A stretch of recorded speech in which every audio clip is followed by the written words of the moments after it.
Hi, I'm Richie Mackay. And I'm David Bolt, and you are listening to the Wrong Buyers podcast.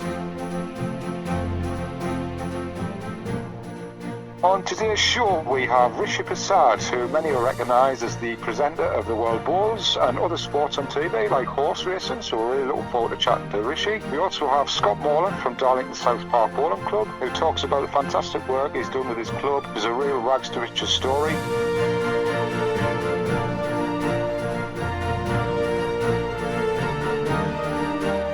Richie has a short roundup, and we have our regular competition sponsored by Alex Marshall Sports, and we'll also be following up on some previous discussions regarding positions, and this time we'll be covering the third and the skip.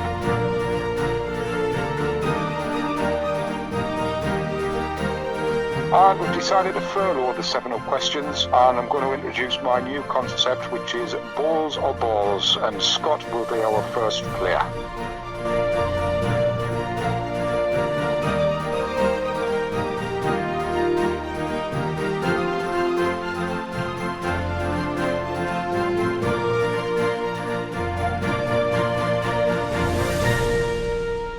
Well, mate, show 15, lockdown. How are you battling on, son? Not too bad, to be honest with you. I'm just continuing to take over and still doing work, so that's filling up my days. Somebody asked us the other day, are you missing balls? And yes and no. I don't mind the break sometimes, to be honest with you, and I've had a break in the past, so I'm just treating this as a bit of a refresh, to be honest. What about yourself? Yeah, I'm probably resigned not to chucking a ball outdoors this year. I think the social distancing things and the way the sport is, I can't. There's no competitive balls, and I'm not really wanting to go on to have a roll up. There is probably going to be an opportunity where, maybe 3 rinks of a 6-ring outdoor green is going to be able to be used. A couple of people on a rink to have a roll-up. I would imagine that's going to be pretty much where the guidelines sit. Yeah. But I'm sort of in the same boat, to be honest with you. I live for my competition, and that's what keeps us ticking over through the season. So I don't know whether I'm necessarily going to be going out and chucking anything. No, I don't think so. It's interesting to see that parts of Australia are starting to introduce some relaxation in the restrictions for the bowls. Obviously, Bowls Australia is not sanctioning it. It's the local areas. 4 players per rink, social distancing, the same fella or woman chucks the jack, places the mat, sanitizers. The clubhouse has got to remain locked. I mean, it goes on and on and on. You cannot turn up early to play. It's potentially going to take away from a lot of the fun that you're probably going to have with all of the things that's going on. And I have seen sort of bits of confusion over in Australia where people are posting on saying, can you make sure that you please sort of quote what state this is in, because a lot of states are different to other with regards to these relaxing of guidelines. So I do hope, and I would imagine it is the case with our NGBs, when something does come around and we can get back on the greens, that it is basically completely strict guidelines and completely well set out, and people adhere to them, because you can bet your bottom dollar there will be people who just think that you can go on and do what you want, and as soon as that happens, and if things go wrong or God forbid this rate goes back up again, we're going to be locked down again for another 2-3 months, and that's going to affect our indoor season. So I really, really hope that people use some common sense when this comes about. I know people are itching to get back on. I know people are sick of being stuck in the house, but long term it could end up being a lot longer. Everyone's kicking the heels, but really until Bowls England change their stance, until the government change their stance, I think you've got to go from what your government body recommends. And to be honest with you, mate, I'll be happy if we can get back indoors in September. Yeah, and I think that should be a lot of the focus. Again, I would imagine that there's possibly still going to be some quite strict guidelines when we do get indoors. That's right. Yeah, it's just, like I say, I saw something today which it's quite hard-hitting. In America, there was a family of 12 who decided to ignore all of these restrictions and guidelines, got together for a house party, and 7 of them contracted the virus, and 5 of them are no longer with us.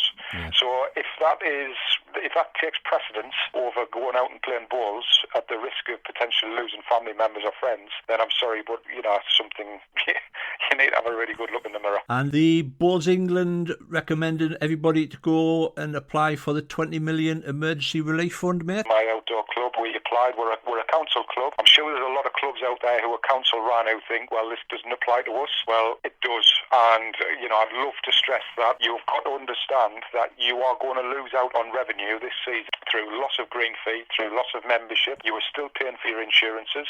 You may still have to be paying for your maintenance charges, although I'm sure a lot of councils will probably waiver that. But you've got to treat this as though it is just a normal season, and out of those funds, you will generally spend on equipment for the club or running an open day or whatever it is. So if you are going to lose out, and every club will be, they will not be receiving the revenue that would normally get, you must apply to this fund, because that's what it's there for. It is to cover any losses to clubs, to ensure that going into the future for next season, you are still in exactly the same place you would have been if your club had been running this season. So our club was successful with our grant. We got that confirmation on Friday. So yeah, I would definitely like to stress to everybody, please look into it and get it applied for. I think that does it run from April to July? March to July. March to July, but obviously from our point of view, from an outdoor season, we would be from April to July. Right. So basically all I did on that one was base it on a five-month basis and worked out on a pro rata basis what green fees we would have taken in from that period, from April to July. Yeah.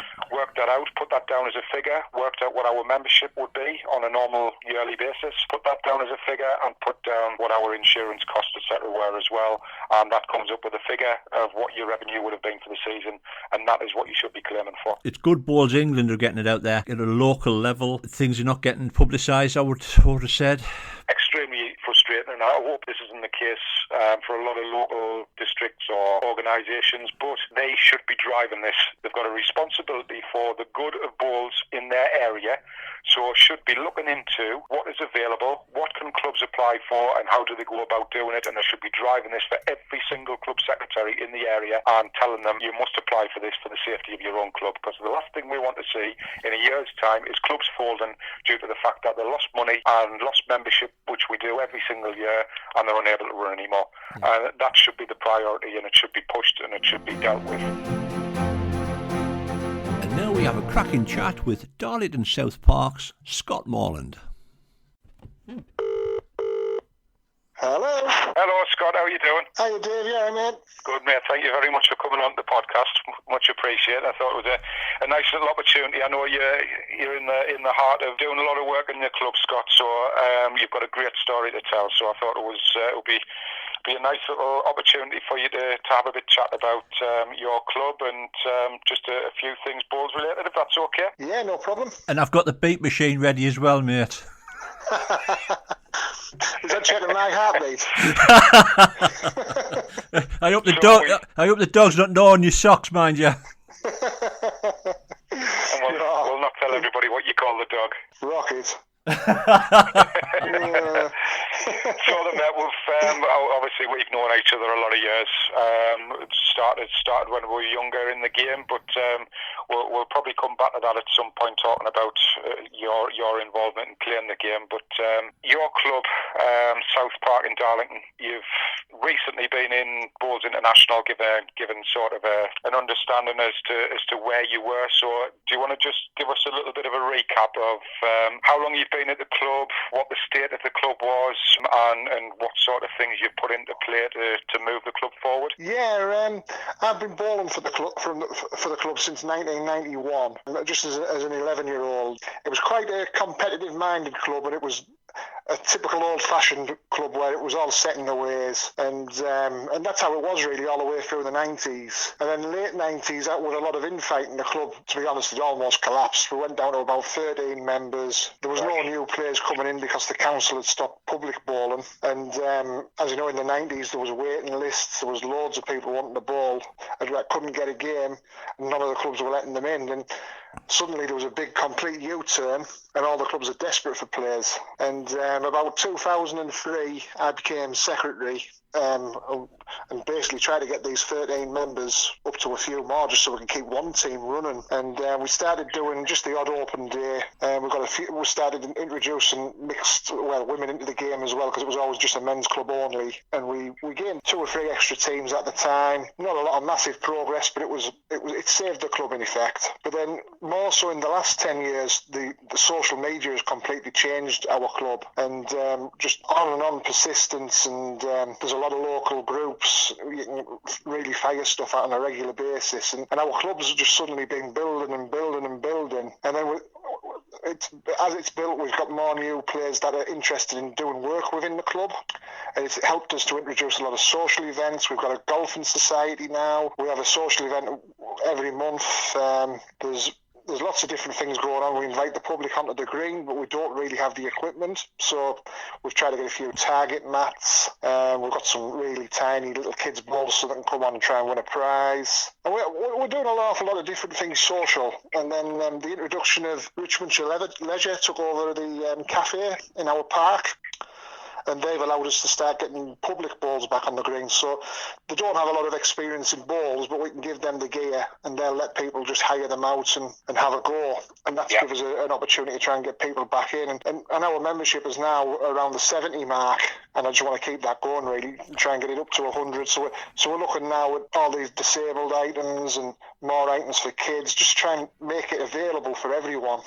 I've got to say, Scott, I mean, I've got to take my hat off to you in so many ways. I mean, to take a club from 13 members to now have 70 plus is just a phenomenal achievement in the current circumstances of the sport. I mean, there's so many clubs that are craving trying to get new members to the club and continually coming out with excuses that nobody wants to come here and, that we try to advertise and things like that. But you've just summed it up there. To go from 13 to 70, of course there is a market out there. So what were the main things that you focused on to obviously drive that and continue to make sure that it's all very well getting people to come along in the public and get them on the green, but you've still got to continue to drive that interest and create things for them to want to come back? That's the hard part. I mean, we're in the main park in Darlington and there's thousands of people coming through it every day. So in terms of footfall, it's very easy to get people to come on the green if you're running an open day. But the next step to get someone to physically come and play competitively, they're scared to death to play competitively, and there's been no social balls in the area for a long time. So it's to get them to physically join is very difficult. So they tend to come in. They tend to come in 3 or 4 a year, and to be honest, as a club back 5-6 years ago, you were over the moon to get 3 or 4. But as we got more members, they start bringing their friends, and all the different social events seem to glue them to the club. Whereas being an outdoor club over the winter, we don't have a lot of players go indoor, so we had to think of some way to keep the people interested over the winter as well. Yeah. So the social events carried on, and we also formed a carpet bowls league. Now, basically we've got a tiny little room at South Park that just to say fits the mat in, but it keeps all our members together through the winter. And also, if we want to recruit through the winter when we don't have any balls on, we can bring them to the carpet bowls just to give them a taste of what the people are like. Yeah. And that's been half the battle.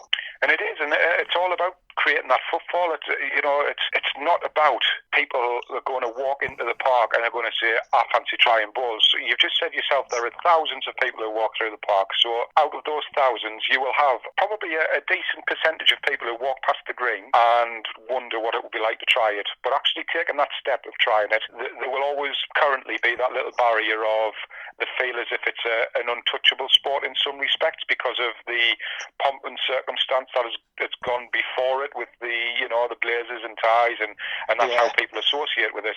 So you really sort of relate to Andy Napper's work that he did down at White Nights Indoors, where he said that he'd sent out 50,000 leaflets to gain 100 people coming to his open day, and that's a similar sort of thing for you, because you're getting all of these thousands of people walking through the park, but you've got to identify some way of getting a percentage of those onto the green, and you've obviously managed to do that successfully and building what is, if it was to keep going the way it's going, you are going to be one of the strongest clubs in the country with regards numbers. Yeah, I mean it's really took off, but it really is just persistence. It doesn't happen overnight, and when you're playing league games or competitive games, and especially in Darlington, a lot of the clubs in Darlington are your stereotypical clubs, so it's very much grey, white. If you turn up in a different shade of grey, there's problems. If you don't have a white waterproof in a league match, there's problems. And it's trying to we're trying to separate ourselves from that. Yeah. But at the same time, we would love to build a relationship with all the clubs so they're all thriving. But I'll be honest, myself, I can be quite controversial myself, so I don't necessarily have the relationship with all the other clubs to build that. You're joking, Scott. One of the remarkable things is you increase in membership up to 70 and you've never had to go into the schools. Whereas we keep getting said, "Oh, get into schools, get into the younger boys." But you've managed to pick up probably the age range that the game probably now needs to look at. Yeah, I'll be honest. From a personal point of view, there was a period of time where we had Barry Hopkins Senior was looking after a lot of the kids in the indoor balls. Yeah, and nearly all of them came out to join our club. We were playing a league game with 12 people, and 9 of the people were under 25 or under 16. And it looked brilliant, but they all got to 14, 15. And as it happens, we've got one of those players left. He's about 25 now. And I got to a point where we actually gave up on trying to get kids. We want kids, don't get me wrong. We would love a club full of kids. Yeah. But we've given up looking at that sort of area because the kids that tend to stay all tend to come from the middle-aged people who've got a family full of them. Yeah. So if the families aren't interested, you don't tend to keep them. Yeah. Plus, there's a lot more for the young uns these days to fill the time in, isn't there? Yeah.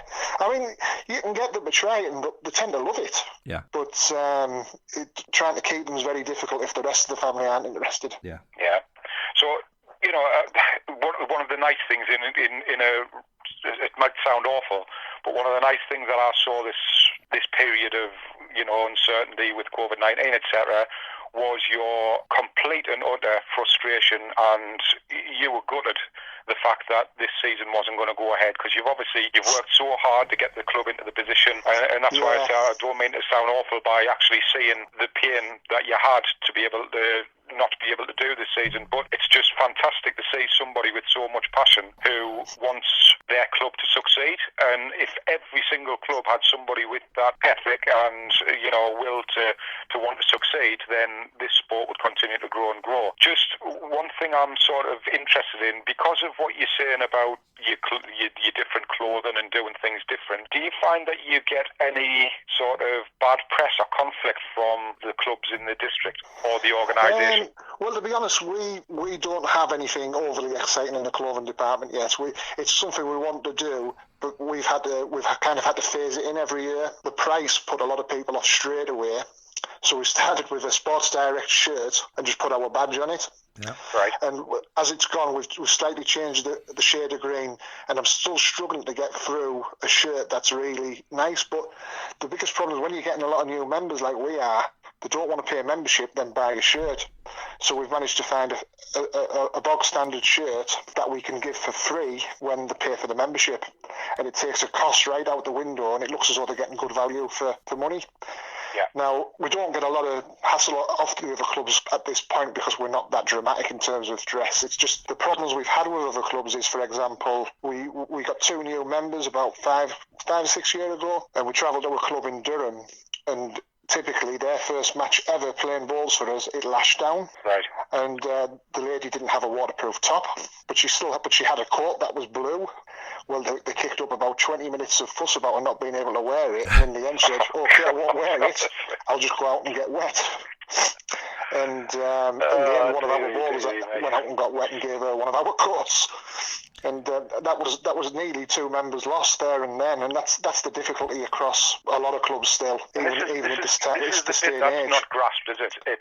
They cannot understand that first impressions or initial impressions within this sport are going to basically be the difference between somebody staying and playing and joining.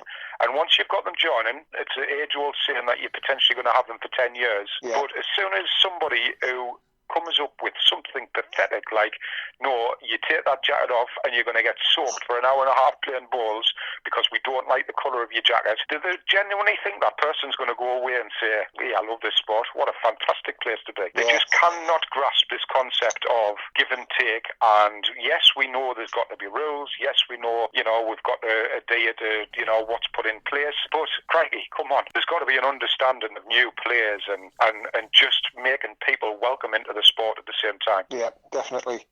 I mean, we had another similar circumstance, and this was partly our fault because the lad knew the rules. He'd been bowling about 1.5 years, but he was only a kid. I think he was about 15-year-old, and he had grey trousers, but they were a jogging type.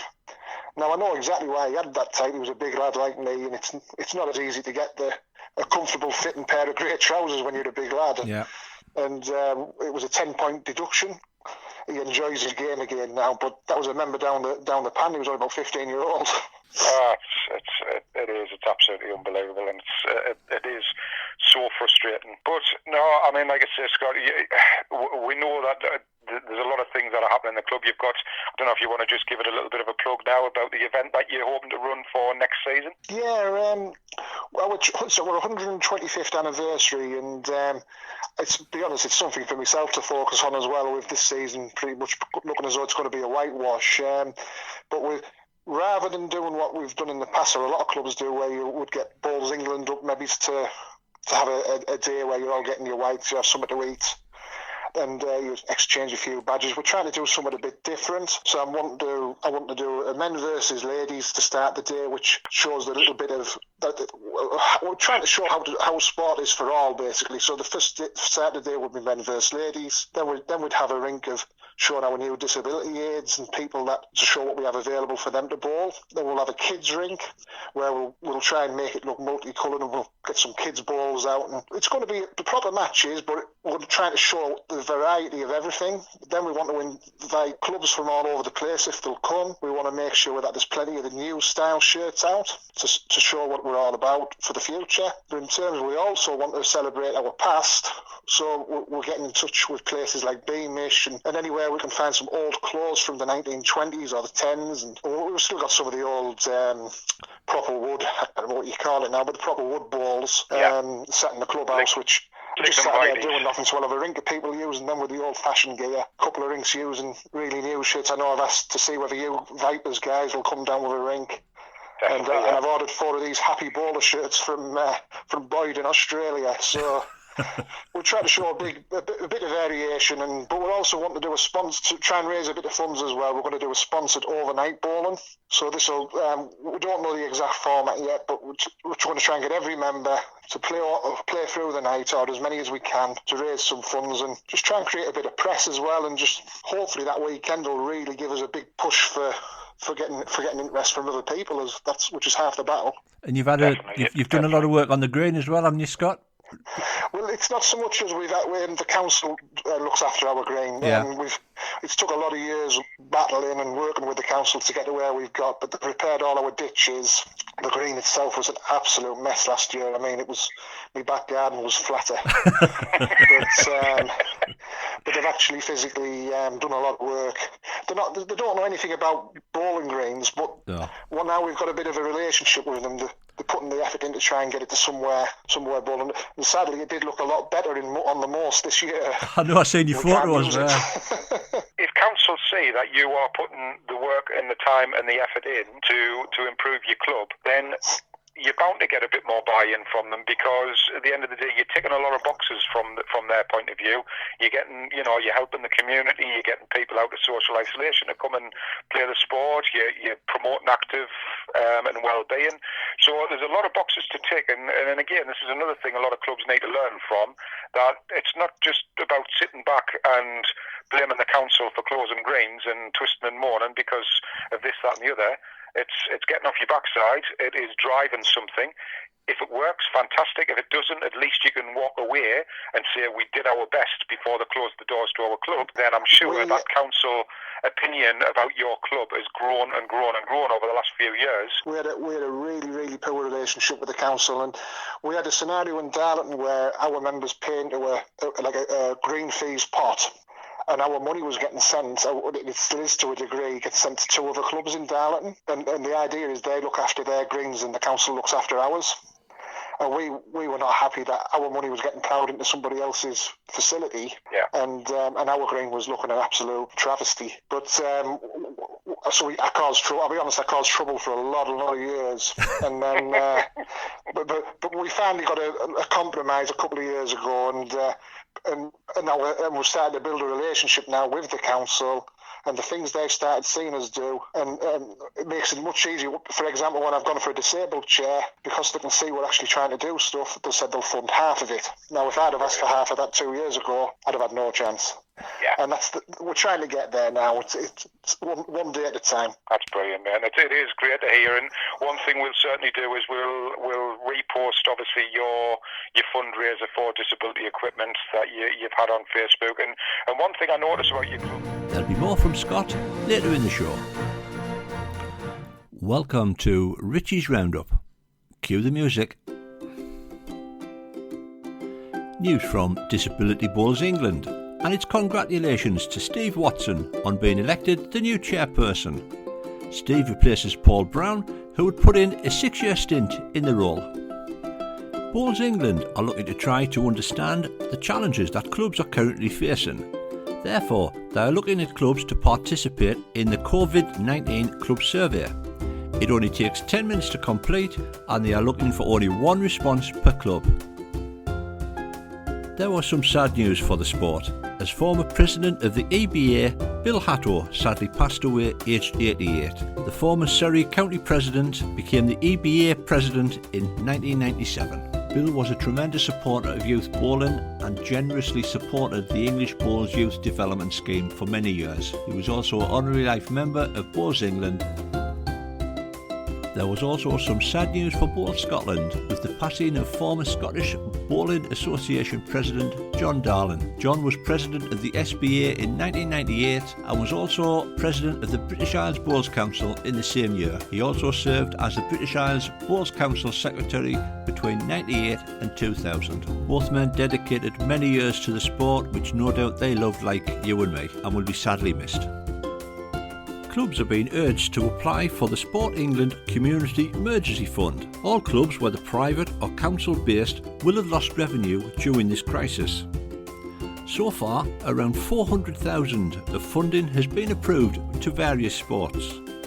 With nearly half of the 20 million already dished out, it has been announced that another 15 million has been added to the pot, which is available to all grassroots sports, not just bowls. It takes 15 minutes to fill in, and as the saying goes, shy bands getting out.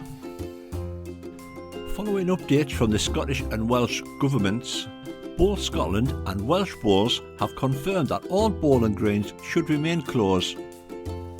And finally, as we all know, this is a tough time for us all. The sport has lost a shed load of good folk, but in the words of Vera Lynn, we'll meet again, don't know where, don't know when, but I know we'll meet again some sunny day. Stay safe, folks. And now we catch up with sports commentator Rishi Persad. Hello? Hello, Rishi. Can you hear me okay? I can hear you, yeah. It's a bit echoey, but it's fine. Can you hear me all right? Yeah, does it sound okay at your end, Richie? Yeah, spot on here, yeah. We're working with 2 cans and a bit string, Rishi. No worries. Thanks so much for coming on to the show, Rishi. It's really, really appreciated. Pleasure. Great for us, Rishi, because, we tend to get a lot of players who are involved in the sport and play the sport on the show. So, the discussions generally around their career. So it's nice to get a different input from yourself, who've obviously you presented on BBC for the World Bowls, we believe, since, is it 2003, Rishi? Well, I worked on it in 2003, but I didn't present it. So I worked with Jill Douglas for a couple of years first. Ah, right. And then I took over from her presenting it. But yeah, I did cover it as a reporter first to begin with, when the Beeb had a bit of a bigger budget. And so, and then I took over from Jill presenting it. I think Claire did it one year when I had to go to Australia for cricket, and Claire Balding presented it one year. I can't remember. That's something new. I cannot remember that one at all. Like I say, I remembered back to 2005. I was lucky enough to be there, and that was the first time I actually met yourself. So I knew it went back to at least 2005, but it was Richie actually who thought it was 2003.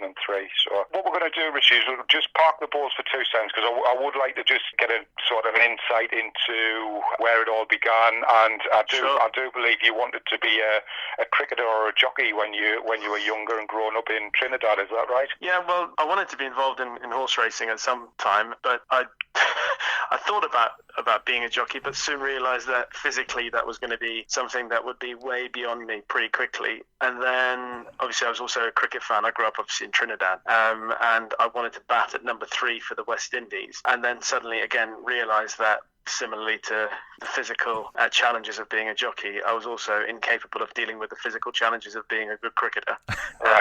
So I struggled there as well. But I still love my sport. I loved it from the moment that I first started taking part as a toddler till today. So any involvement in sport, whether it's cricket, golf, horse racing, tennis, the Olympics, bowls, snooker. I really, really enjoy it, and I'm lucky enough to work at a level where you see the elite athletes, or the sport that I cover. It's the best of the best players in the world, and so it's pretty special. And I would imagine. I did write down. It must be sort of second best to actually being able to compete, being in the position that you are. Yeah, it's just incredible. When players come off court, or players come off the rink, or players come off the golf course or whatever, and then you capture that emotion, you chat to them, and it's a really privileged position to be in. I never take it for granted, but sometimes you just walk away from doing an interview with someone, no matter what sport it is, you walk away and you go, wow, I was there for that. I remember last year covering Ronnie O'Sullivan's 1000th century break when he won the Players' Championship. Obviously, it's all about Ronnie, what he did, and he won, and he's the first player to do that. And then you walk away and you have a moment to yourself, thinking, how lucky were you to be in that position? Absolutely. Alex Marshall winning 6 world titles for me again. It was a massive achievement. And then whatever sport it is, that you had a millisecond part to play in it, and it's nice. Do you ever get emotionally wrapped up when you cover an event, Rishi? I can remember the ladies' hockey when they got the gold medal, and the women's netball at the Commonwealth Games.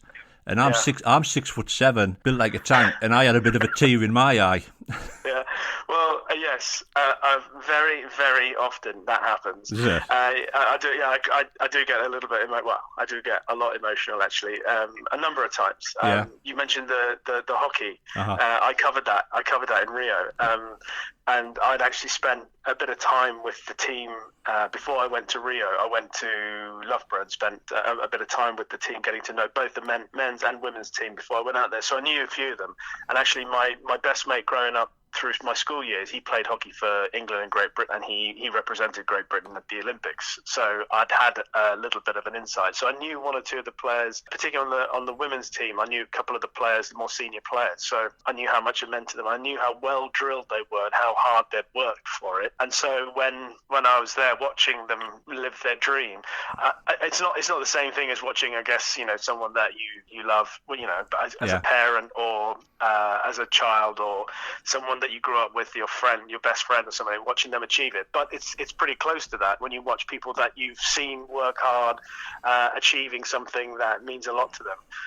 Or people that you support, just like all of us who follow sport, whether it's golf, I'm a big Tiger Woods fan, and obviously seeing all the things that he went through, and then last year watching him win the Masters at Augusta, it was pretty emotional then, and you can't not, you can, I suppose, suppress those emotions, but there's a little bit, if you let it out, there's a little bit of a choked throat and some tears. Yes. Fantastic. So on that basis, obviously you seeing people getting the joy of winning a title or a championship or a medal. For you, back in 2002, you got your first presenting job on At the Races. Is that right, Rishi? And that's right. For me, is that was that a similar sort of feeling of winning a title from your point of view, to be given a job which is something that you loved and wanted to be a part of? Well, I might surprise you here, but no, it wasn't actually.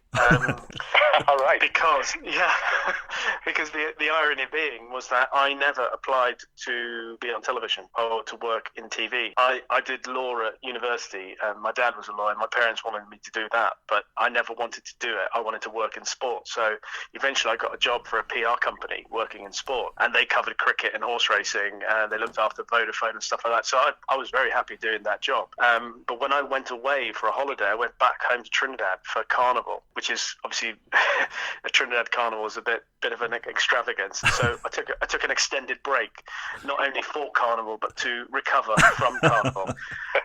So because I was away for 3.5 weeks, when I came back, the holiday I had coincided with the auditions and screen tests for the original At the Races TV channel. And whilst I was away, my boss at the PR company had written a letter to the new channel saying, if you're looking for new faces, it might be worth having a look at this guy who works for us. He loves his sport, he loves his racing. And so when I came back, I knew nothing about it. When I came home from Trinidad, when I came to England back from Trinidad, I rang up work and said, look, I came back on the Friday. I got back on the Thursday. I said, I can come into work on Friday, even though I was supposed to be back on Monday. And they said, no, don't come into work tomorrow. But before you settle down for the weekend, make sure and call this number.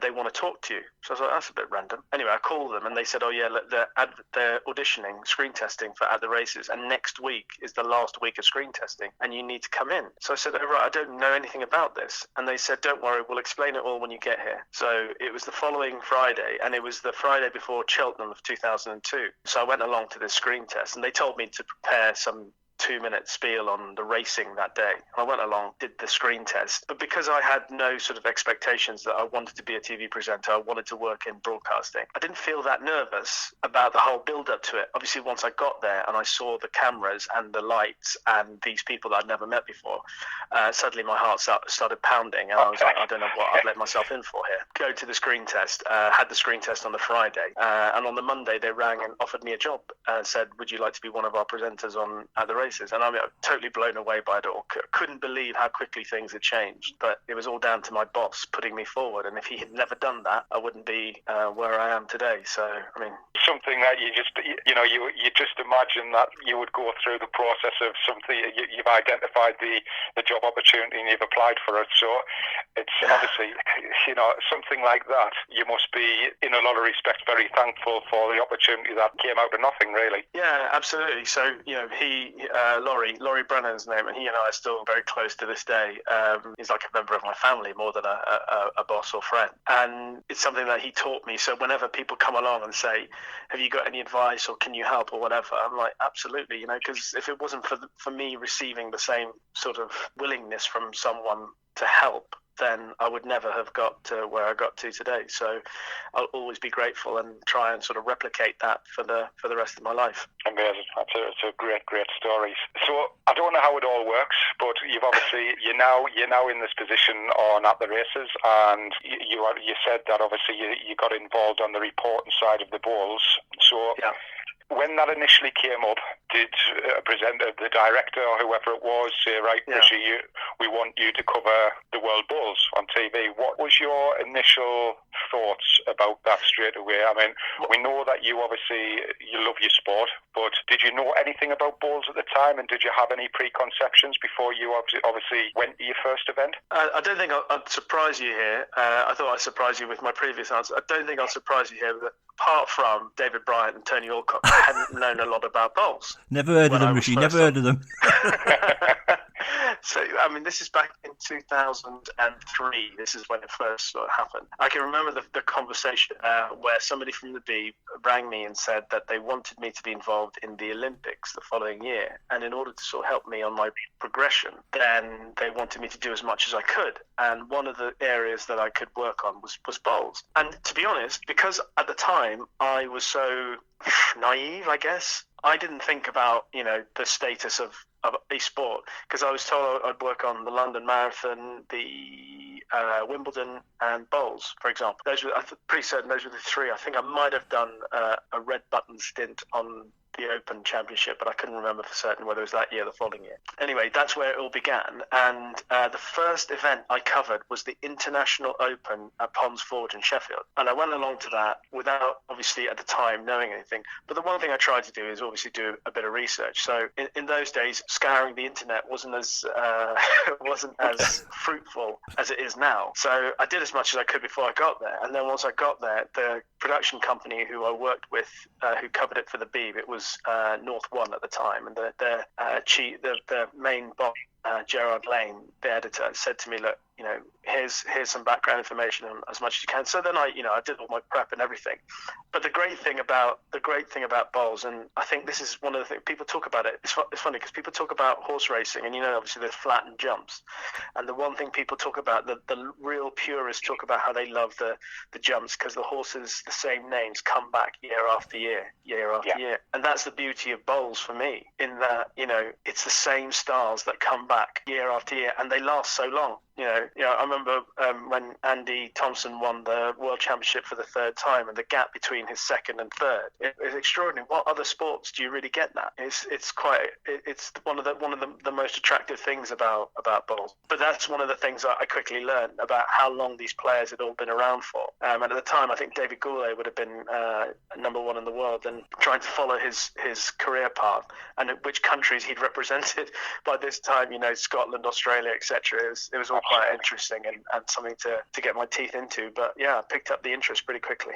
I'm very, if you could class it as very similar to horse racing, there was pedigree there with David as well, because his mother and father were both extremely successful bowlers as well. Yeah. And it is amazing how many bowlers that come through who have had parents or grandparents or somebody in the immediate family who have played the sport and probably played it to a very good level as well. Yeah, and I think that's also another similarity between horse racing as well. Not just, you talk about pedigrees, but also people often ask in horse racing, because, horse racing is one of those sports where it's reducing its popularity, or its popularity is reducing annually, and people talk about how to refresh it. The target for the marketeers are often young people. They go for let's gain the young audience. And I think, personally, that it's the other way around. You need to attract the older generation, because the older generation are the ones who take the youngsters racing and, form that love of it. Just like in bowls, you talk about the older the players or the adults taking their children or their grandchildren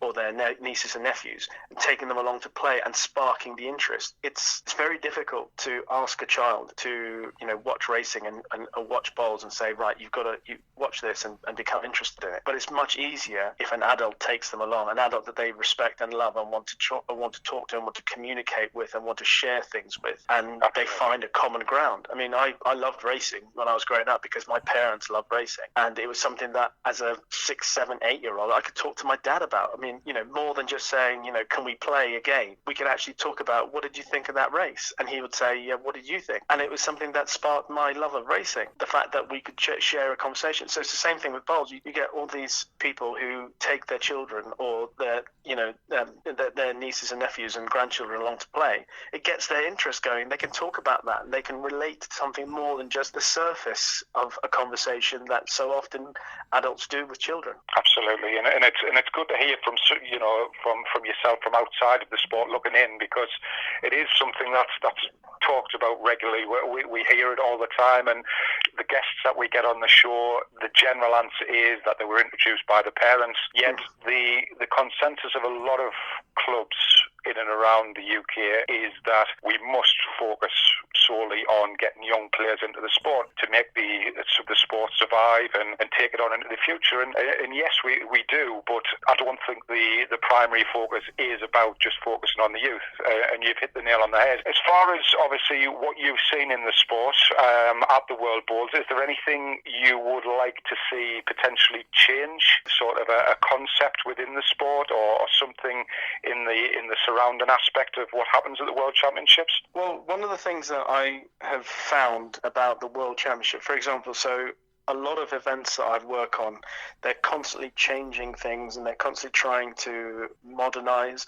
I think one of the great things about some sports, or, if you think about, for me, I love cricket, I love golf, I love horse racing as a kid growing up. So I was very, very quickly accustomed to their traditions, the things that set them apart and the things that we love as supporters of those sports. And once I started to learn about bowls, the traditions of bowls, and I quite like the fact that people know where they are with the sport. Obviously, for example, the World Championships were decided, back in the singles when you mentioned those two names of Alcock and Bryant, compared to now, when you obviously in the old days in Preston when the matches would go on forever and ever and ever, compared to now, and it's changed quite a lot from those days, but at least it's established now and people know where they stand with the sport. I often think that if you try to change and modernize, you could potentially, not saying it always happens, but you could potentially alienate those people who have fallen in love with the sport their whole lives, and then they're having to have a slightly different slant on it. But B, also, you might confuse the people who are coming to the sport of too many changes. So I quite like the fact that bowls is where it is at the moment. What I'd perhaps like to see is maybe, if I'm entirely honest, stronger women's or ladies singles competition at the World Championship. I would like to see that perhaps extended a little bit more, make it a bit more competitive, and perhaps also have some, if we can get more women involved in the singles itself, because obviously, sometimes I remember when I first started working and I kept referring, the first year I worked on the World Indoor Bowls Championships, and I referred to the men's singles. David Rees-Jones quickly reminded me that it's the singles. And so ever since then, I've been very particular. So anybody who comes in new to work on it, for example, for the production company that's covering the bowl, and they might say, and so right, we'll move from the women's and then we do the men's. And I'm like, no, it's not the men's, it's the singles.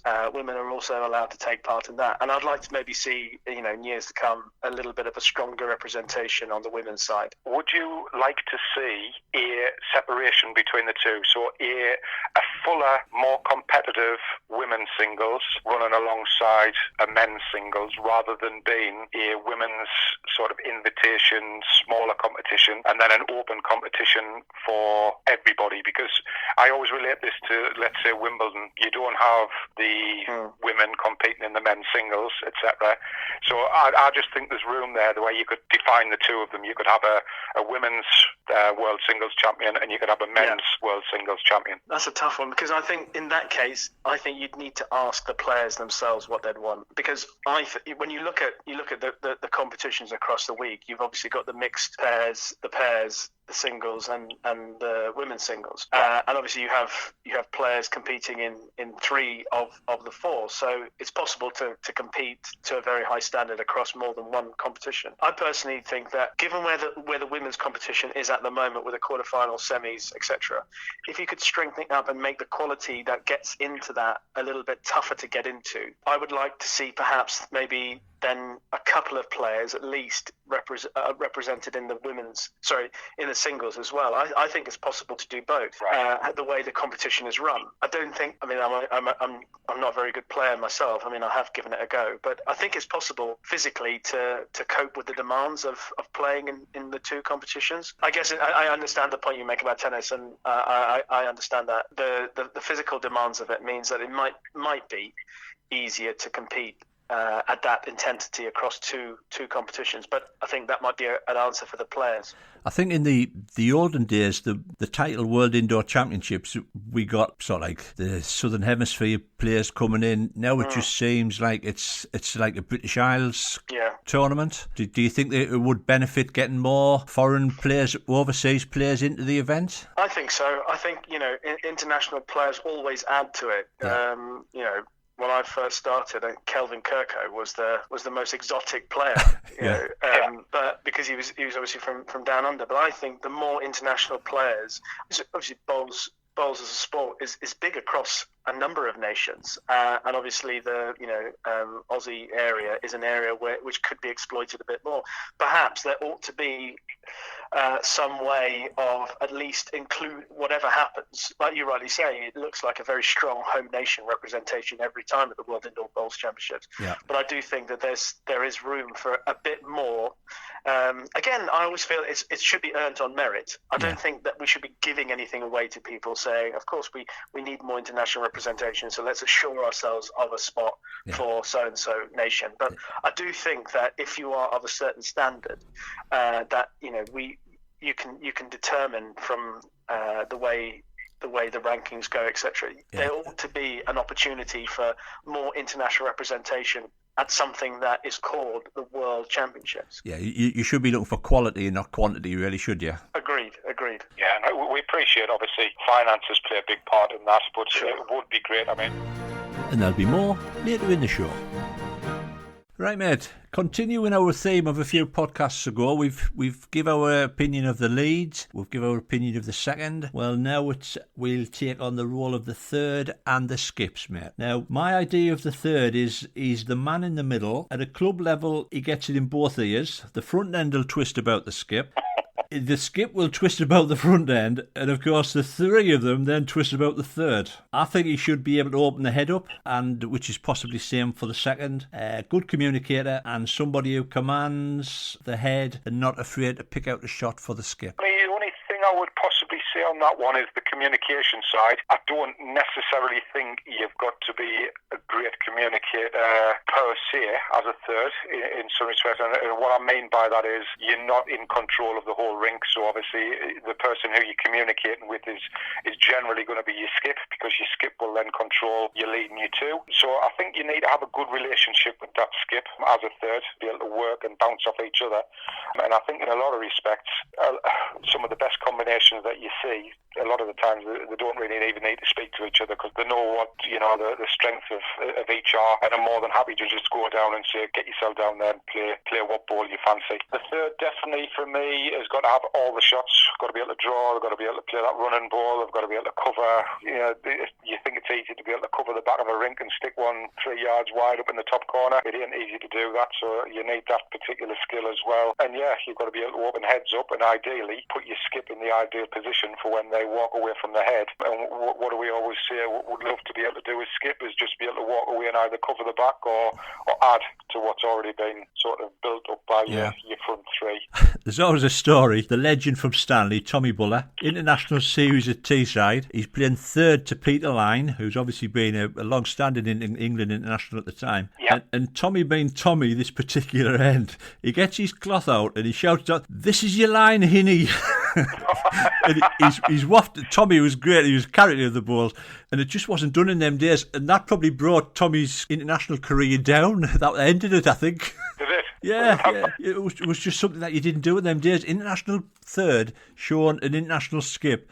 This is your line, son. This is where you want to be, Hinny. It is funny. I mean, there is probably things like that has happened in the game and possibly has cost people positions in teams or whatever. But I just think, there's another thing as well. I think that relationship that you have between the third and the skip, that third man, I'm sure there's a lot of third players out there who are craving to have that sort of next step up and be the main man in the rink. But there's also a case of you've got to get that out of your head, and there's certainly never ever got to be a scenario where the third man is shown any disapproval of any shots that the skips players. No.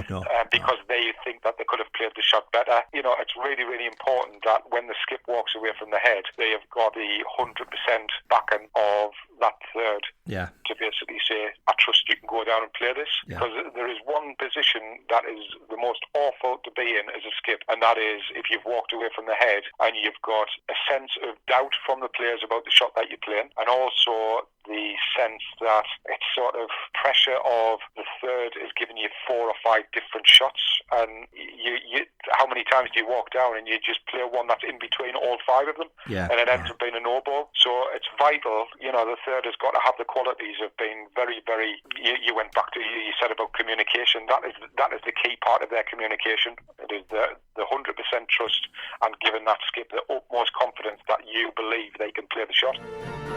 Now it's time for the second part of our Rishi interview.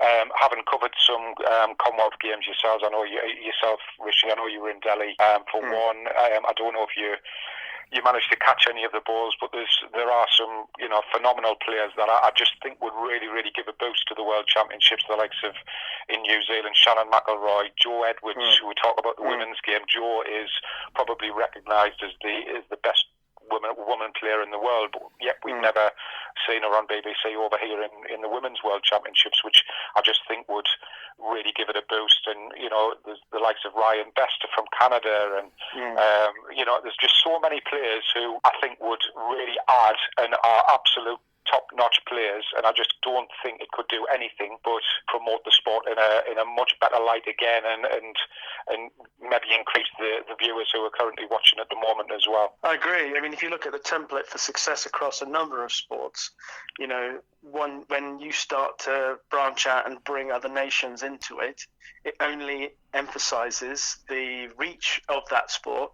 And I don't see wherever you have extended the reach of the sport, that it's been to the detriment of it. Cricket, for however many years, those test-playing nations, then Sri Lanka became a test-playing nation, what was it, in the 80s? And then they stretched that out to include Bangladesh and Ireland. I can't think of anybody who can say including those other nations has been a negative. So I think if you can stretch and open the reach a little bit further beyond, then it can only be a positive to add to, as you say, hopefully more interest and viewing figures, etc.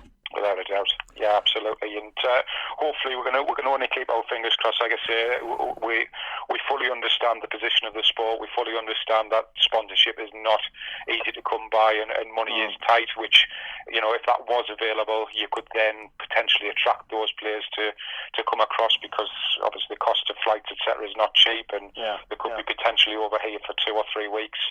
But it's just, I just feel it's such a shame, because I think those who, I've got no doubt whatsoever, there is an audience out there who probably haven't even played the sport, but every Christmas time after the New Year, I'm sure there's a lot of people who actually tune into the bowls on BBC and enjoy watching it. And I just think it's a shame that it's predominantly British Isles all the time, and that outreach isn't seen. And a lot of these top players from around the world who are great characters would bring a lot of sparks. Ryan Bester's got probably one of the fastest running bowls that you will see in the game, and I just think things like that would really give the sport a boost on BBC, and hopefully all we can do is keep our fingers crossed that something like that happens in the future. Yeah, and thankfully the World Indoor Bowls Championships has that slot on the BBC, which is invaluable for the sport, but also provides pretty decent figures for the BBC. You consider the last couple of years, hitting the 1 million viewer barrier, certainly 2 years ago, got more than 1 million on the Saturday, semi-final Saturday. So it achieves pretty good viewing figures regularly through the week, leading up to the weekend for the semis and the final. On the weekend, it's always a strong contributor to the viewing figures. So it's a great opportunity to showcase how good the sport is. I think I seen in one of your interviews where you did mention that the bowls actually got the same, in fact, got more viewing figures than the horse racing at times. Horse racing, yeah. Well, back in the day, in the Channel 4, I remember Channel 4 were, if you remember the Kauto Star Denman clash in the Gold Cup of 2008 was the big, at the time, it was like a massive clash on Channel 4, because Channel 4 in those days didn't have Royal Ascot, etc. But that was one of the biggest viewing figures they'd got at the time. And I'm thinking, well, we get more than that on the bowls for the weekend.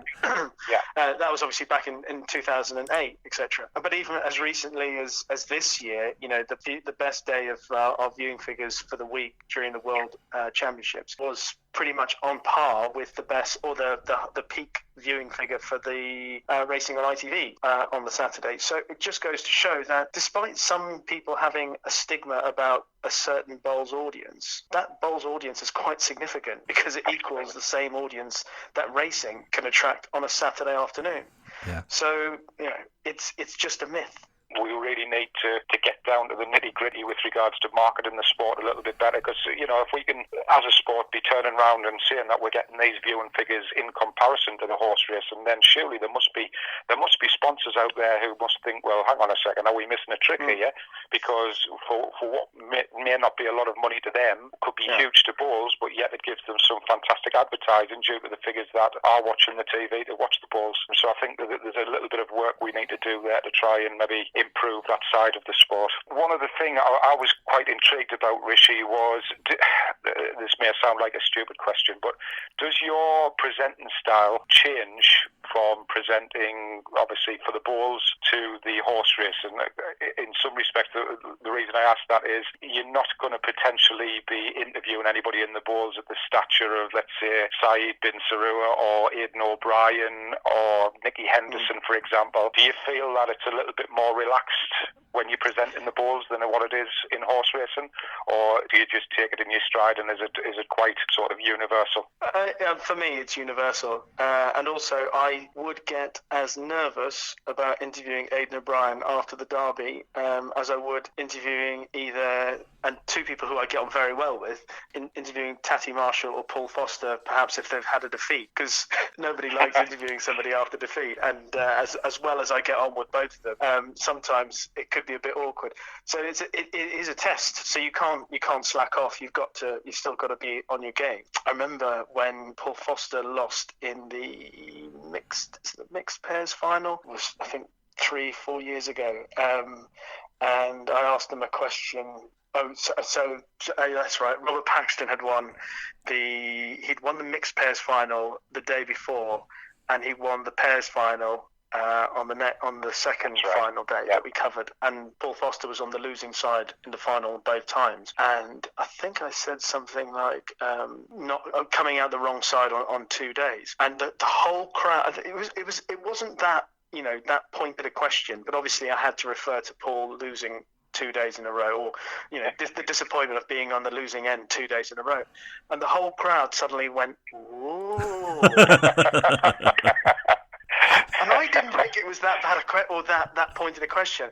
And Paul Foster there, he then went, I think he said something along the lines of, because there was a very, very fortuitous moment for Robert Paxton where a ball that was, at an angle finally fell over, and then it moved the jack, and it allowed Robert Paxton's team to win, and he was a bit short, but not because of me. I remember the feeling of, oh my God, did I annoy him, or was it really that bad? Did the crowd think I was being out of, but it's the same. It is the same across the board. So yeah, I mean, I don't think it's fair to anything that you cover if you don't operate at the same level, give it the same intensity, give it the same preparation, and approach it. Yes, sometimes there's certain interviews I do where I'm quite familiar with, and in fairness, with a lot of the bowlers, I know them all pretty well now. I see them every year. A couple of them, we text each other. Some of them like their racing. Paul Foster actually went to school with one of my best friends up in Troon. So, we know it's more than just a presenter, reporter, player. But as familiar as I am with them, or just as I am, with certain people in racing, etc., you still got to do the job you've got to do professionally. So I tend to treat it all the same. You covered the bowls at Glasgow as well, didn't you? Yeah, for the Commonwealth Games. Do you think bowls will ever get in the Olympics? It's one of my pet hates at the minute to see the likes of golf and tennis, because I always think the amount of money in the game for a golf player and a tennis player, the Olympics isn't their pinnacle, whereas if bowls got into the Olympics, it would be the pinnacle of a bowler's career. Do you think we'll ever see the day? I would love to see the day, whilst I'm still alive, touch wood, that it would happen. But I worry, obviously the thing about golf and obviously tennis has been for a long time, but the thing about golf is they have that finance behind them to push and to constantly ask for reviews and to constantly push themselves at the forefront, saying, why are we not a sport, why not an Olympic sport? Whereas bowls doesn't have that resource to, and we mentioned the World Championships on the BBC being a big deal, and it gets great viewing figures, but outside of that, there aren't other occasions when they can put themselves in the spotlight, when the sport can put itself in the spotlight and say, hey, look how well we're doing, right, and push itself forward. So that's the biggest challenge, I think. Who are the advocates? Who are the advocates with deepish pockets and also influential personalities? That's what every sport wishing to make progress really needs. Yeah, it all comes down to money at the end of the day, I would think, wouldn't it? Unfortunately. Yeah. So, Richie, just to sort of wrap up, apart from obviously, I can imagine now that you've been on the Wrong Bias podcast, this is a presenting job that you certainly... In your CV, mate. Get on your CV. I was just wondering, is there a presenting job out there at the moment that you would love to potentially get in the future? See, again, if I go back to the question that you asked me almost at the start of the chat about how I got into it. Because I've never had a burning ambition to get into it, I've been really appreciative of everything that I've taken part in, everything that's come my way. And I've always felt that to be ambitious and to go after something perhaps isn't in my nature, because it wouldn't have happened otherwise. There are things I would love to do on a personal level. I'd love to work on a Melbourne Cup in Australia, for example. I've never done that. One day I hope that I will achieve that. I've covered 4 Olympic Games. It would have been a 5th this year in Tokyo. I'd like to at least do a couple more. So it's small achievements like that, and build on those things. Build on the things that I've done, and further down the line, who knows? Maybe one, if I stretch it out to 7 or 8 Olympics, if that's possible, then there might be an opportunity to present bowls at an Olympic Games, which would be the absolute dream, I guess. Yeah. Has there been any occasion at your time within television where you've sort of you've gotten to an event and you've said to yourself, "What am I doing here?" There must be a time. What am I? It's honking down with rain. Well, yeah, there've been a lot of people think it's all glamour. You often hear them say that it's all glamour. But I remember 2011, the Cricket World Cup in India, Bangladesh, and Sri Lanka, and my crew. So there are 2 crews for the BBC. One was following sort of the main matches of the whole tournament, and our crew followed England throughout the whole tournament. And because of England's stuttering progress, it meant that we ended up spending 10 days in Bangladesh, which is not a hardship. But unfortunately, the hotel that we had booked ourselves into for the 10-day period, when we arrived at the hotel to check in, we all received a letter from the manager. And we thought, oh, how nice. When we opened the letter and read it, the letter said, "We apologise, the hotel hasn't been completed yet. There will be occasions when there'll be no running water, no electricity, and there is currently no food." For example, that something like that happens, and you just roll with it, and you do the best you can. And we ate a lot of KFC and McDonald's over that 10 days. But ultimately, you're thinking, I am being paid to cover England cricket away from home, and it's a privilege. And to be honest, most of the times you're thinking you're getting paid to cover sports that you love, and you'd probably pay yourself to go and watch. So you'd more than probably pay yourself to go and watch. People at home who would love to be in your position, that it would be wrong to go, "What are you doing here?" too often. But there've been 1 or 2 times. Yeah. I mean, there were some pretty cold and wet days on the racecourse, I'll tell you that. Sussex Stakes Day at Goodwood one year, when a horse called Here Comes When won, soaked through and through all day, and never stopped raining. How they had the meeting, I never understood it, but it was awful. But it took days to dry out. My car seat was wet for about 4 weeks after that. That just sounds like a day in the life of our outdoor bowl season, Rishi, so we're used to that as well. It always seems to be sunny during the indoor season, and then as soon as the outdoor season starts, it chucks it down, and it's windy and miserable and cold. But it's just such a shame with the current situation. I'm sure you're seeing the effect as well with the current COVID-19. There's a lot of people itching to get back out onto bowling greens and get back active, and I'm sure it's had a massive effect on the sporting world from the presenting point of view as well. Yeah, unfortunately, it's you can stretch the feelings about all these sports, whether it's frustration of not being able to get out there, frustration of when you're next going to be able to get out there, across golf, tennis, racing, bowls, cricket. I mean, it's all the same. We're all in the same boat, and working as well. But I guess you just got to rely on the people in charge making the right decision, and when the time comes, we'll get the chance. I guess one of the positives is that when the time does come, we'll appreciate what we didn't have, and maybe we choose to take the positive and go, hey, we've forgotten how lucky we are to be doing the things we're doing. So let's appreciate it even more. Without a doubt. Well, Rishi, it's been an absolute honour and pleasure to have you on the show. You're certainly one of my favourite sports presenters, and I think as long as you are involved with the World Bowls, then we're in a great place. And all I would like to do is just obviously wish you all the best in the future. And thanks once again for coming on. Richie, was there anything else you wanted to cover? No, tremendous, mate. It's just great to speak to you and listen to your stories. Tremendous. Well, just Just before I finish, I know obviously there's a lot of mutual back patting sometimes, but one of the best things about bowls that I've found over the years that I've been doing it are the people that I work with, the players, the people behind the scenes.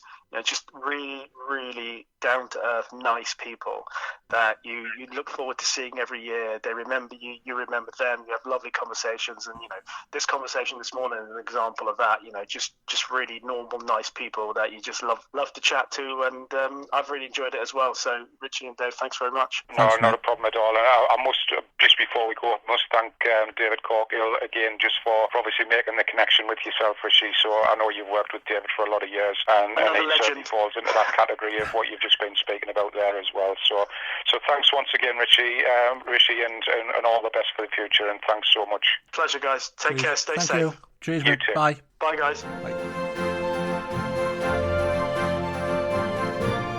And for today's competition, thanks again, as always, the support from Alex Marshall Sports. So our question today is, what position in the cricket team did Rishi say he always wanted to play? So if you can send your answers to wrong.bias@hotmail.com, or you can post on the Wrong Bias Facebook page or Twitter page, or drop us a message. All of the answers will go into the draw, and we will have our usual Wheel of Steel and live draw before our next podcast is broadcast, and we will promote the prize on there as well. We now focus on the role of the skip.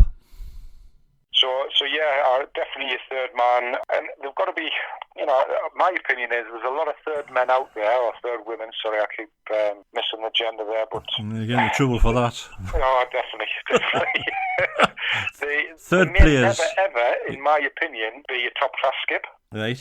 And I don't know if you agree with that, but I just think that there are a lot of skips out there who in some respects may not be as good a bowler as what the third man is, but have got the qualities you need, which we're going to move on to with regards to the skip, of what you need to play in that position. And it is not always, it's an ideal scenario if you can, and most can, but it's not always the priority to be as good as what the third man is in some respects. And I will sort of move on to that one shortly. Well, I think there's probably some of the thirds who probably cannot handle the pressure to take the skip's role. Yeah, and I think it's two varieties of pressure. It's the pressure of being able to stand there and be that last ball counting, so you are the difference between dropping a six, picking a six, or whatever it may be, winning or losing a game overall for a team. So there is that pressure, but there's also the pressure of being able to maintain that poker face throughout the game as well. So it's, a lot of skips that we've played, or I've personally played for, and when I was younger, some were completely irate. You could tell standing down the bottom that they were fuming, so they were putting extra pressure on you all of the time.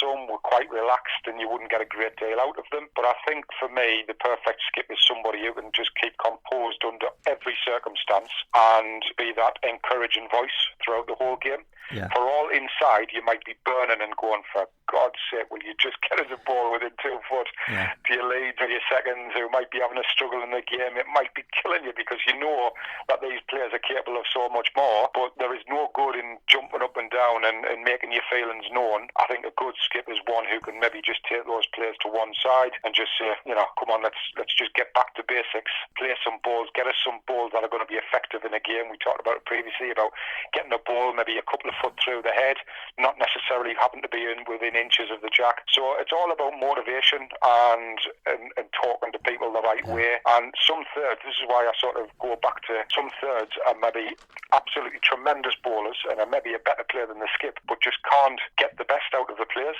if you know what I mean. And that's what it's all about for me. I think you've really got to constantly be a motivator, constantly be on the positive outlook, and you hit the nail on the head. You've got to be the one that can stand on the mat, and if the nerves or the heart pumping out the chest because this ball's going to be the one that's the make or break in a game, you've got to be able to control those emotions and just go through the basics as if you were playing the first ball of the first end of the game. I never have and I never will berate anybody in the rink on the green. It's just something that it's not in us, and I just like to try to cork a good game out of somebody. You just try, like you said earlier on, it's no use having a go at somebody because it's not going to improve his game, is it? And it isn't. And I've always said, you get enough pressure from your opposition without having your own team adding to that pressure by making you feel like a fool, that you're doing something wrong. There is nobody stands on the mat and means to play a bad ball. It is going to happen. We're only human. You're not going to play the right balls all of the time, but for me, the skip is there to just basically mollycoddle, put the arm around the shoulder,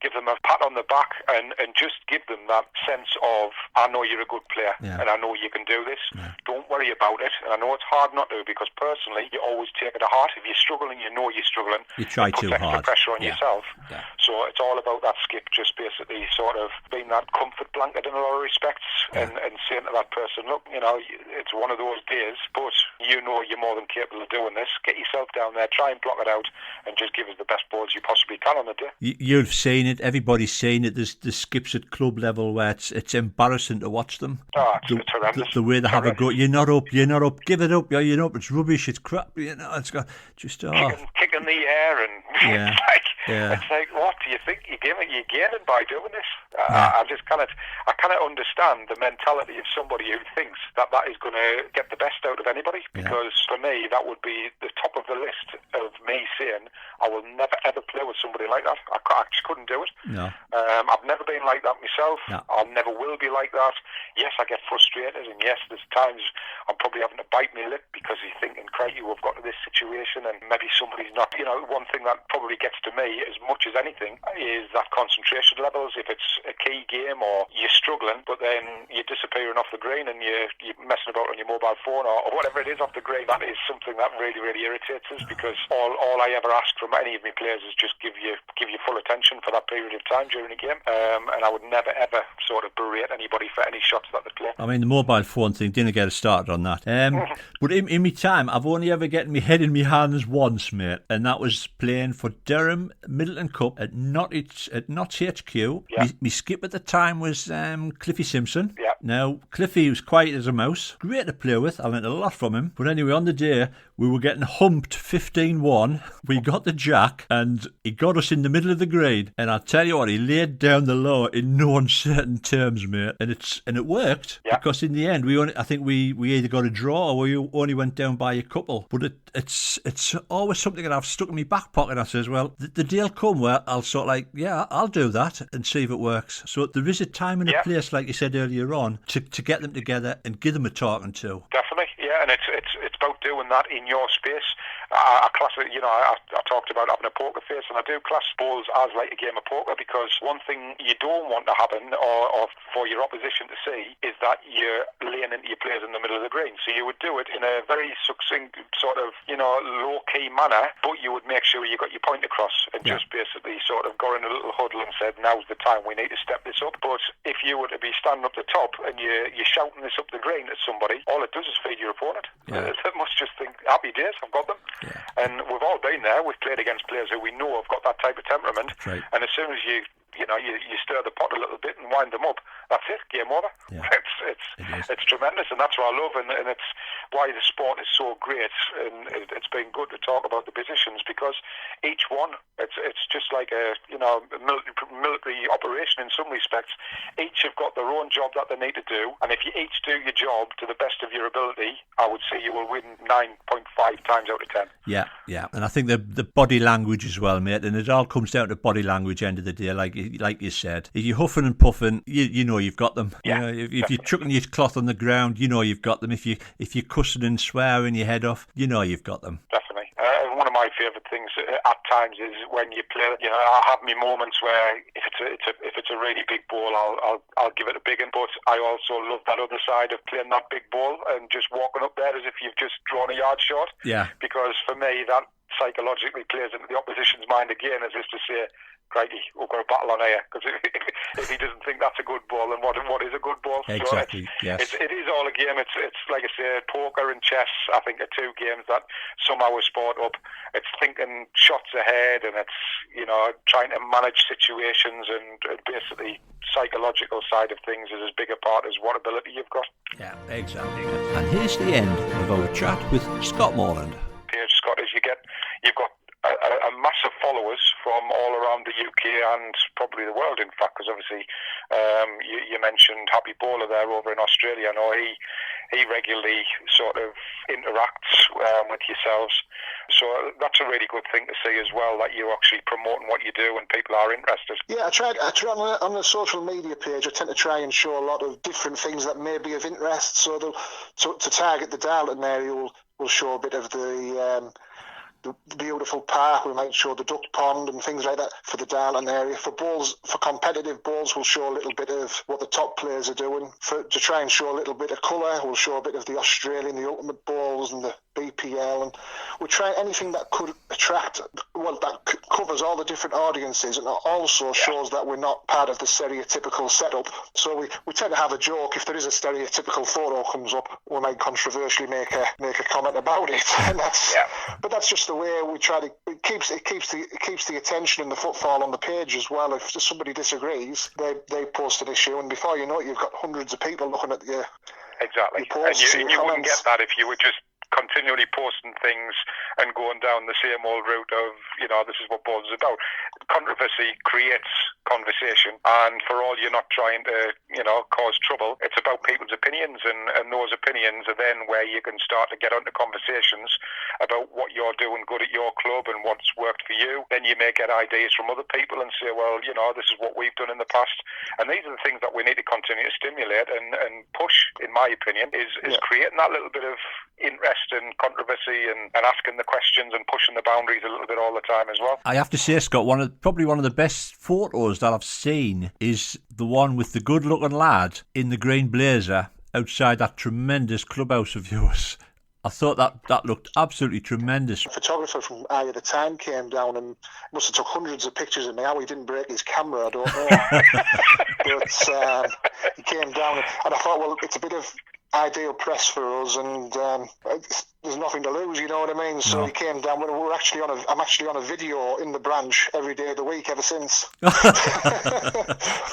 It is a great picture, and it's like I say, it was a pleasure to actually. I had a bit read of it in Bowls International, and your story's a fantastic one, Scott. And all I would definitely say is anybody who are having troubles or struggles in the club, I'm sure you'd be more than happy to point them in the right direction of things that you do in your club. And I would stress that anybody try and identify those who are doing a great job and getting success and find out why.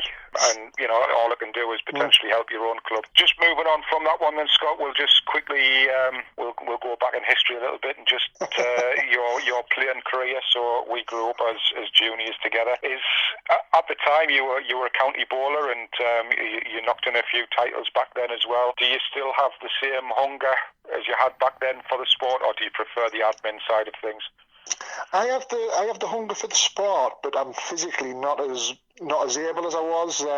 I'm riddled with arthritis now, and I was already well known for being one of these players that could be brilliant on the Thursday and look like I've never bowled before on the Friday. So I still have the hunger, and occasionally I'll have a good run in something. And locally I do quite well, but I'm not the player I was. So that's why my attentions have kind of devoted to giving back something to the game, because I love the game. Would it be safe to say in your younger days you were a bit of a character, Scott?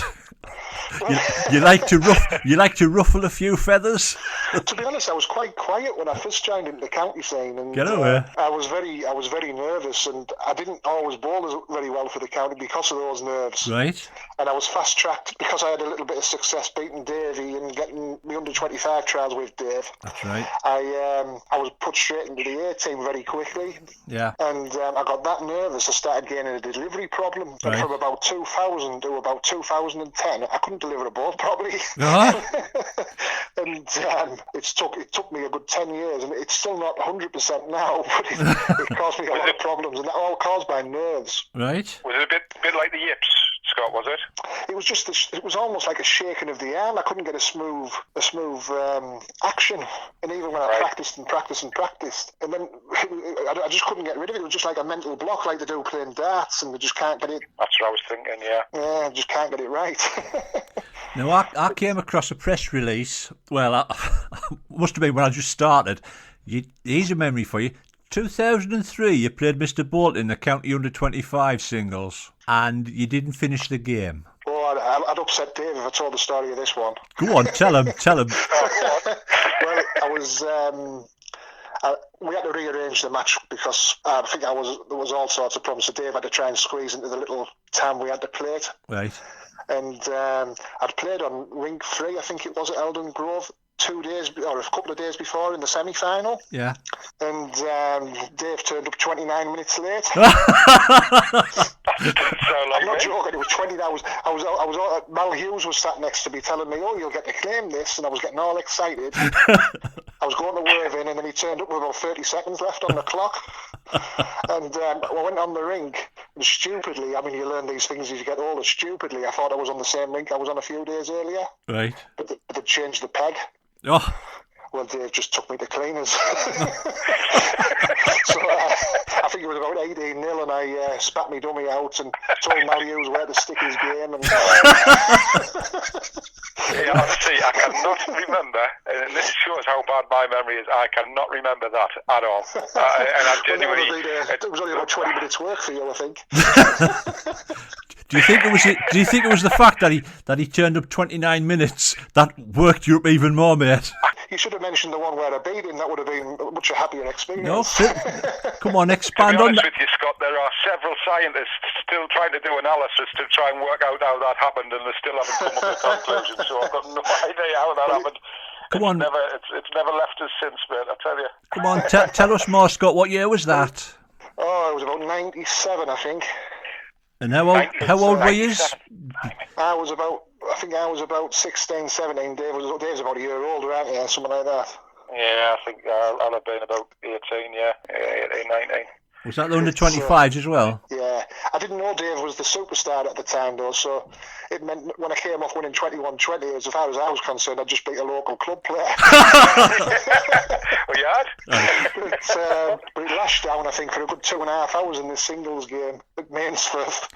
That's right. We had some great battles in the day, though, mine, Scott, I've got to say. Yeah, it was a good time for me, that, to be honest. I had a really enjoyable 3 or 4 years. It was when I actually thought I could bowl, so it's quite confident as I was getting back then. 325 England trials, mate. I didn't know you had them actually until I went on your website. So you were a canny hand in your day, mate, and you probably still are.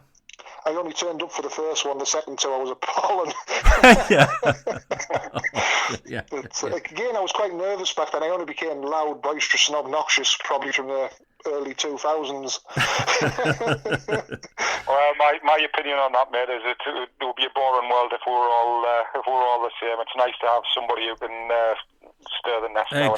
Exactly, mate. And we'll not mention hashtag riff off balls. £27 for a piece of string in a plastic box. I was just trying to cause a stir. The beauty of that one is once you post on Worldwide Balls as the club name, and you get a load of likes, you can invite them to your page as well. After battle. Well, mate, you'll be glad to hear that we've actually parked the 7-Up questions. It's gone into the podcast cupboard, so you're actually going to be the guinea pig for my new little concept, my new little game, and it's called Balls or Balls, because we know Richie loves that saying of balls during conversation. Balls in balls. So what we're going to give you is 5 questions, and they're literally true or false answers, but instead of saying true or false, I want you to give me a balls if you think it's true or a balls if you think it's false. Are you happy with that? Go on then. General knowledge question, so there's nothing balls related. So here we go. Number 1. Cyclones spin in a clockwise direction in the southern hemisphere. I'm going to say balls. Goldfish only have a memory of 3 seconds. I'll say balls again.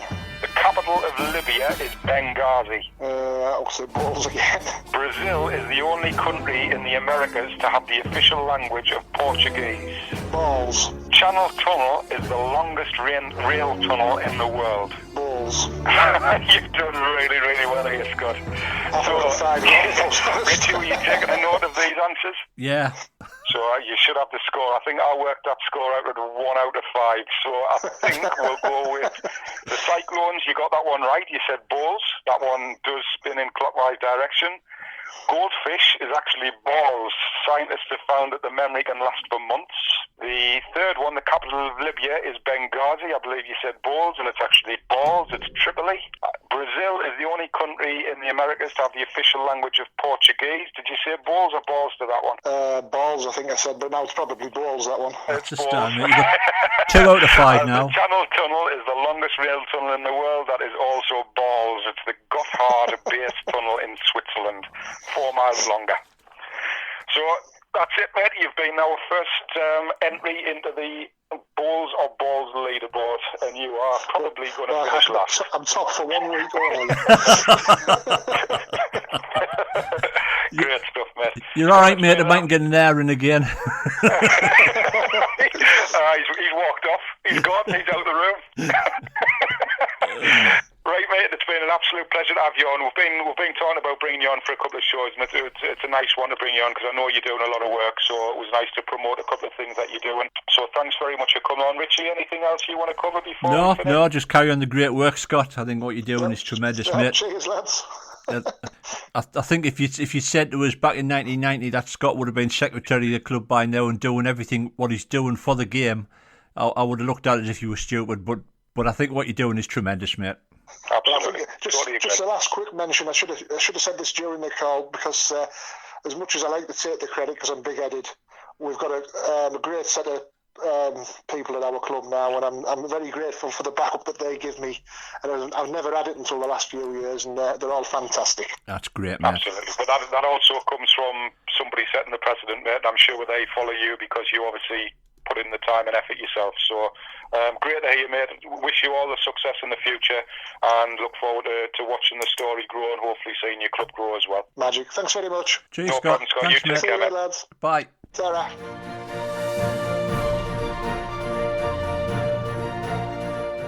Right, mate, another one over, show 15. We forgot to mention our wedding anniversary. It's a crystal, mate, but it was a cracking show. I really enjoyed having the interview with Rishi and Scott. Well, I've got to be honest, I didn't sleep very well last night because I was so looking forward to it, and this is by no means any disrespect to guests we've had in the past because we've had some, all of our guests have been fantastic. I've been a long-time admirer of Rishi as a sports presenter, and I've met him a couple of times. He's a great guy, an absolute gentleman, so it was nice to the show to be on the other foot for this one. Yeah, us being the presenter and him answering the questions. So I did have a bit of a sleepless night thinking about what questions we were going to ask, but I thoroughly enjoyed it and pretty much probably sat there with a smile on my face all the way through. Yeah, it was great, mate. How's our run bolty run going, mate? Our run bolty run, it's certainly hitting some hurdles on the way. I'm up to 10 miles, but I've got to be honest, a massive wake-up call. I didn't need to be told that I was overweight or unfit, but crikey, I am overweight and unfit. I went out for the first run and it wasn't too bad considering I hadn't done any fitness sort of thing for a couple of years. Next year, my calf was absolutely as tight as a rock and quite painful. And I thought, right, we'll go and we'll try and shake it off. I'll put a bit of heat spray and things like that on it. Had a hot bath, went down the next day and started to jog. And I'm not joking, I've never felt pain in my back like this. Honestly, the pain in my back is just ridiculous, and it's still there now at the minute. I enjoyed seeing your GPS map. It looked like a spirograph. Well, to be honest with you, the only reason that could potentially happen is because there's other people using the track as well. So I tend to move my fat blob out of the way so that some of the proper athletes can actually run past it. So it's not like because I'm a drunk man and my legs are going.